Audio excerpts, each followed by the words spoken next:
Magnet fishing করে অনেকেই অনেক দামি জিনিস পেয়েছে। কেউ পেয়েছে পূর্ণ বন্দুক, সাইকেল, আইফোন সহ সোনার চেইন পর্যন্ত।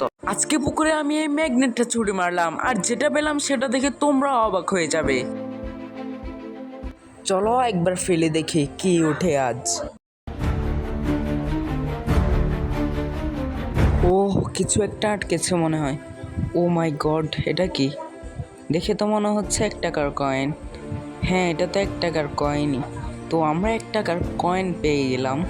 চলো আরেকবার করে দেখা যাক, এবার যদি আরো ভয়ঙ্কর কিছু উঠে।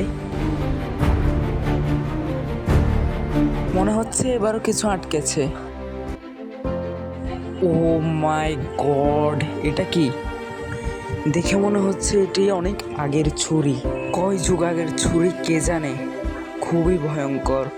ও মাই গড, এরকম ম্যাগনেট ফিশিং কে আগে কখনো দেখেছো? এরপর কোথায় ম্যাগনেট ফিশিং করব কমেন্ট করো।